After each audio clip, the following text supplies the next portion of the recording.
this is Dreyer here with GearGods.net, and I'm here for my rid column. It's going to be a very simple rid column because my philosophy is less is more kind of when it comes to rig. As simple as possible going to guitar. This is the Jackson KV7 Custom Shop. It's in this hideously beautiful purple quilt top color. Pretty much is extremely easy guitar. It has a Kaler 2317 bridge in it. I actually have it locked right now, so it's almost like a fixed bridge system.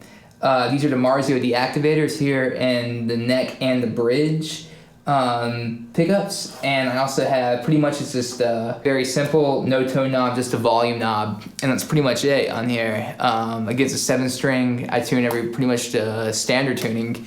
So it's going to be B, E, A, D, G, B, E. This is another hideously beautiful guitar. It's in this lime green. I believe it's called Loch Ness green. This is a Ibanez Universe 1991. And it has a maple neck on this one as opposed to the Jackson, which has an ebony fretboard. Maple neck gives it a little bit more bite. It's got a little bit more high end on the notes. So this kind of screams a little bit more. This is pretty stock as a standard of what it came in from 1991 here. I did have another one of these, but it was stolen in Arizona, probably stole from methamphetamines someplace.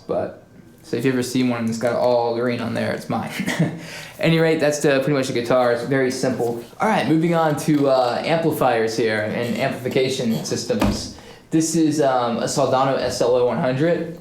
It's pretty much stock. The only thing that's different is that it's purple. There's purple vinyl on it.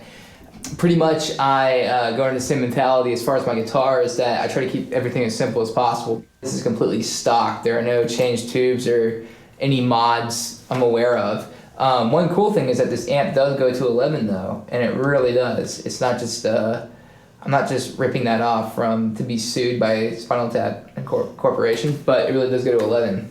The only thing I use for this is, speaking about it going to 11, this is a normal channel on here. I kind of use this is supposed to be, I think, set for more of like a clean kind of tone.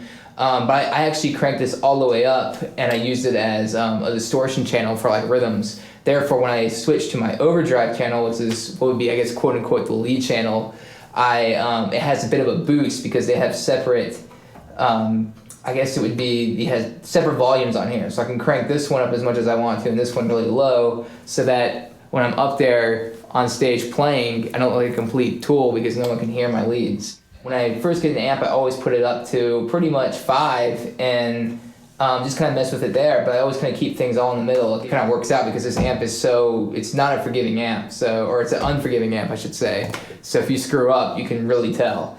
And that pretty much means I just need to practice my licks a little bit more. And I keep that pretty much with my mentality when I'm EQing it, so it's all pretty much just set to the middle on there, and I just let it do its thing. It's just pretty much a 1/4-inch cable plugged directly into the guitar, and that's where all the tone comes from. It does come from this Marshall cab though. This is a 1960B Marshall. I'm not sure what year it is from. It's probably 88 or 86. There are some greenback speakers in the back of this thing. The reason I'm actually using a Marshall pair with this is because I was using a Bogner Uber cab on previous tours before with my last band. And besides it's a heavier amp, and pretty much it's a much tighter kind of sound, so I wanted something a little bit more loose and a little bit more warmer. Therefore I switched over to the Marshall. I still got a little bit of that low end kind of concept, the very slight low end that you might get from a B cab as opposed to a slanted cab, so that's why I'm using a B on here.